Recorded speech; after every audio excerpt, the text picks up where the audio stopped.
Happy Friday, everybody. It's hashtag FAQ Friday live from the shores of Windermere. And this week's frequently asked question has come from a number of people who are questioning whether their business is busy or not. There's lots of stories going around that it's because of the economy, because of nobody's travelling to the UK, because. And realistically, I question this regularly. I question it with my clients when they start onboarding with me and say, is it really true?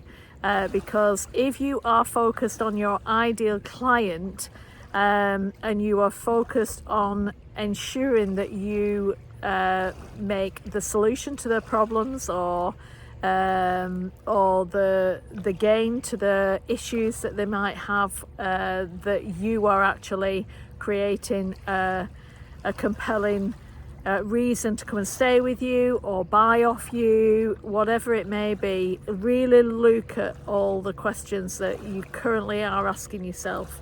And is it true? Is it really true? Is the question you need to be asking more than ever. Because when you focus on your ideal client and you focus on defining differentiate your brand, your unique selling point, and defining it and really get into the crux of the pains and gains of your ideal client, the magic does happen. It's the 2 stars in my 6-star step process that adds a minimum of 6 figures onto every business I work with on a one-to-one basis within 6 months. It's really interesting, and the questions that have been coming up is, well, what marketing strategy can I use to attract and retain customers in this highly competitive market? Everybody's going for the same people, and realistically you've got to define who your ideal client is, understand their profile, understand what creates them to buy, what the buyer journey needs to be, what persona they are, what is the pains, what's the problems, what's the issues, what's the solutions, what's the gains, what's the pleasure, what do you create, and tailor make your marketing efforts to reach the right audience, to reach your ideal client. If you are focusing on social media and it's not, your ideal client's not even on that social media channel, what on earth? It's like trying to learn Italian in China. It's not going to work. Really focus on that. And as I said earlier, defining and differentiating your brand, your unique selling point, and communicate that clearly. Be really open, expose yourself like you've never done it before, and really differentiate yourself against your competitors, and highlight what sets your business above anybody else and why your customers would choose you. Why would they choose you over anybody else? Be really clear about that and get that out there. Expose it as much as you possibly can. You'll hear we're going to be talking on the Showcase Sunday this week to Nigel Cliff, who is an expert in LinkedIn, and he will be talking about all this quite regularly, how to develop and refocus on what you're doing. You've got to develop a strong presence in today's digital age. If you don't, you won't get noticed. It is crucial, and you've got to have a professionalism with regard to that. Make it user friendly, make it mobile responsive, and optimize. Some websites right now aren't optimized, which is crazy in this day and age. Really utilize your search engine optimization techniques to improve your visibility in the search results. Look at what answer the public. Look at what the public are looking for in your field.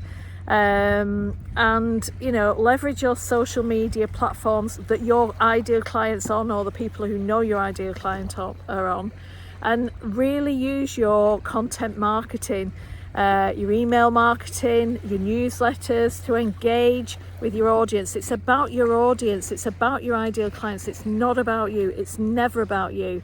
And build your brand awareness.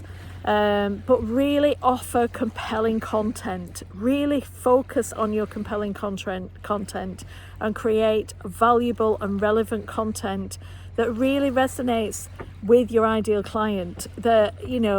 Whether it's a blog post, if for example, you come into the Lake District here and there's been a lot of news about going in Lake Windermere because of the current issues with United Utilities, etc. Do the Great North Swim have put it straight on the front page of all theirs to get people, so people are not worried about it. They've done the testings so that they're not going to be in a situation where people cancel. So there's always ways around. Communication is the key, no matter what you do. That's just one example, but there's so many examples of people who are doing great work and keeping that business alive, keeping the excitement with their brand and keeping their ideal clients coming in droves. And yes, I do say it's only one ideal client, but when you really look at it and focus on it, everybody who aspires to be that person will want to, will hear what you're saying. And it's really important. So think about blog post articles that you can use, videos, infographics, that your ideal client will stop and look at it, or podcasts, where are they looking, where are they, and communicate where they are listening. Share educational and entertaining and informative content that positions you, your brand, as an industry leader, as a go-to place to go and stay, or as an authority, and build trust. It's not about taking. Build trust with your audience. Actually give them as much as possible. Go breadcrumbing, I call it. And really look at the different channels that you can go and enter into, and how you can post engaging content, utilize influencer marketing. Whatever works for your ideal clients is the key. Your ideal client is your focus, and your USP is your defining differentiator. But you could implement loyalty programs. You could encourage satisfied guests to refer you, to consistently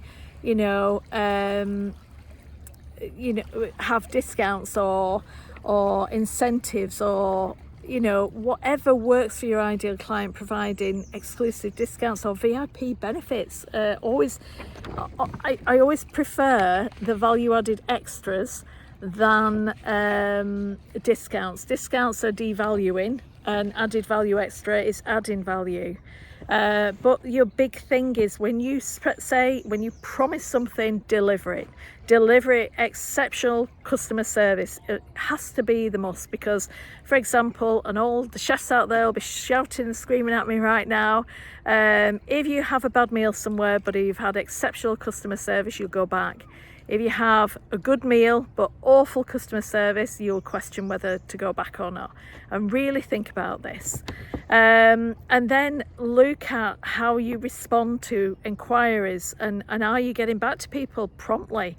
Are you addressing people's concerns that they might have some issues? Are you going the extra mile? Have you tried everything? And when someone says they've tried everything, that's a lie. You haven't tried everything. I've never met anybody yet who's tried everything, because there's always something else to try. But happy customers will be your biggest ambassadors, and they will become brand advocates. They will tell everybody about you. They will recommend you. And also think about collaborating with complementary businesses that added value again. Leverage your online reviews and testimonials. Make sure you respond to them. Lots of businesses don't. It's like going to the reception desk or the office desk and saying thank you for your stay, and then turning your back on them when they comment on your business. So please respond, but consistently analyze and optimize. Optimize is the key. Monitor, analyze your effectiveness of your marketing efforts. You may have a marketing strategy plan. Is it working? Do you have to tweak it? Use lots of analytic tools to track key performance indicators, whether you've got website traffic, whether you've got conversion rates, social media engagement, customer feedback, whether you're actually taking bookings from any of these channels. And make data-driven decisions. Don't go and just say, well, I like that, so I'll just do it that way because it's great for you. Do it with regard to your ideal client and optimize your strategies based on insights that you're gathering for your customers, and what the customer journey. Have you checked out your customer journey? There's so many. And remember, you've got to be focused. You've got to be focused on what you're doing. You need somebody in charge. If you're a small business and you're the responsible person, really focus. Take an hour a week at least on strategy, on business strategy that includes your marketing strategy. But you've got to be consistent. Because consistency is key. Creativity and adaptability are crucial in a highly competitive market. Be the leader, but continuously evaluate and refine marketing strategies to stay ahead of your competition and meet the evolving needs of your customers, because it will change all the time. It consistently changes, and it's so important. There'll always be, as I call it, the pestle analysis, an issue. So I hope that helps and supports you. As always, I'm here to help and support you. Alison at ajlakes.com. Take care, and happy Friday, everybody. Happy weekend. Take care. Bye bye.